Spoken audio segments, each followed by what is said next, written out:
ಹಣ ವರ್ಗಾವಣೆ ಪಾವತಿ ಸೇರಿದಂತೆ ಹಣ ವಹಿವಾಟುಗಳು ಈಗ ಡಿಜಿಟಲ್ ಮೂಲಕನೇ ಅತಿ ಹೆಚ್ಚು ನಡೀತಾ ಇದೆ. ನಿಮಗೆಲ್ಲ ಗೊತ್ತಿರೋ ಹಾಗೆ ವಿಶೇಷವಾಗಿ ಈಗ ಯುಪಿಐ ಮೂಲಕನೇ ಹೆಚ್ಚಿನ ವಹಿವಾಟು ನಡೀತಾ ಇದೆ. ಇದರ ಜೊತೆಗೆ ಯುಪಿಐ ನಲ್ಲಿ ವಂಚನೆಗಳ ಸಂಖ್ಯೆ ಕೂಡ ಹೆಚ್ಚಾಗ್ತಾ ಇದೆ. ಇದನ್ನ ತಡೆಯೋಕೆ ಈಗ RBI ಕಟ್ಟುನಿಟ್ಟಿನ ಕೆಲ ನಿಯಮಗಳನ್ನ ಜಾರಿಗೆ ತರ್ತಾ ಇದೆ. ಈ ಪೈಕಿ 10,000 ರೂಪಾಯಿ ಟ್ರಾನ್ಸಾಕ್ಷನ್ ಮಾಡೋಕೆ 1 ಗಂಟೆ ಕಾಯ್ಬೇಕಂತೆ.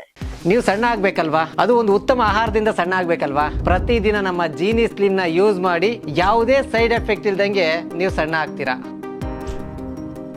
ಮೇ 1ರಿಂದ UPI ನಿಯಮದಲ್ಲಿ ಭಾರಿ ಬದಲಾವಣೆ ಮಾಡಲಾಗ್ತಾ ಇದೆ. ಈಗ ಹೊಸಬರಿಗೆ 10,000 ರೂಪಾಯಿಗಿಂತ ಅಧಿಕ ಹಣ ವರ್ಗಾವಣೆ ಮಾಡೋಕೆ 1 ಗಂಟೆ ಕಾಯ್ಬೇಕು. ಅಂದ್ರೆ ಈಗಾಗಲೇ ಹಣ ವರ್ಗಾವಣೆ ಮಾಡ್ತಾ ಇರುವಂತಹ ಕಾಂಟ್ಯಾಕ್ಟ್ ನಂಬರ್ ಅಥವಾ ಖಾತೆಗಳಿಗೆ ಅನ್ವಯವಾಗೋದಿಲ್ಲ. ಈಗ ಸೈಬರ್ ಕ್ರೈಮ್ಗೆ ಕಡಿವಾಣ ಹಾಕೋಕೆ ರಿಸರ್ವ್ ಬ್ಯಾಂಕ್ ಹೊಸ ಪ್ಲಾನ್ ಅನ್ನ ಮಾಡ್ಕೊಂಡಿದೆ. ಈಗ ಸೈಬರ್ ಕಳ್ಳರು ಹ್ಯಾಕ್ ಮಾಡಿ ಅಥವಾ ಇನ್ಯಾವುದೋ ರೀತಿಯಲ್ಲಿ UPI ಮೂಲಕ ಹಣವನ್ನ ಕ್ಷಣಾರ್ಧದಲ್ಲಿ ವರ್ಗಾವಣೆ ಮಾಡ್ತಾರೆ. ಇದಕ್ಕೆ ಕಡಿವಾಣ ಹಾಕೋಕೆ ಈಗ ಹೊಸ ರೂಲ್ಸ್ ಅನ್ನ ತರಲಾಗಿದೆ. ಈಗ ಸೈಬರ್ ಕಳ್ಳರು ತಮ್ಮ ಖಾತೆಗೆ ಅಥವಾ ಫ್ರಾಡ್ ಖಾತೆಗೆ ಹಣ ವರ್ಗಾವಣೆ ಮಾಡಿ ಖಾತೆಯಲ್ಲಿರುವಂತಹ ಹಣ ಖಾಲಿ ಮಾಡ್ತಿದ್ರು. ಹೀಗಾಗಿ 10,000 ರೂಪಾಯಿಗಿಂತ ಅಧಿಕ ಹಣ ಹೊಸಬರಿಗೆ ವರ್ಗಾವಣೆ ಮಾಡಿದ್ರೆ ಅದು 1 ಗಂಟೆ ಬ್ಯಾಂಕ್ ಸೆಂಟ್ರಲ್ ಸಿಸ್ಟಮ್ ನಲ್ಲಿರುತ್ತೆ. 1 ಗಂಟೆ ಬಳಿಕ ಹಣ ಹೊಸಬರ ಖಾತೆಗೆ ಜಮೆ ಆಗಲಿದೆ.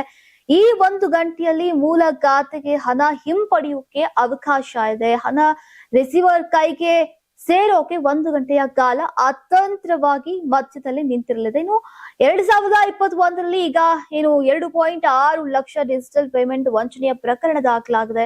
ಈಗ 2025ರಲ್ಲಿ 28 ಲಕ್ಷ ಕೇಸ್ ದಾಖಲಾಗಿದೆ. 2025ರಲ್ಲಿ ಸೈಬರ್ ವಂಚಕರಿಂದ ಲಪಟಾಯಿಸಿದಂತಹ ಒಟ್ಟು ಹಣ 22,931 ಕೋಟಿ ರೂಪಾಯಿ ಆಗಿದೆ.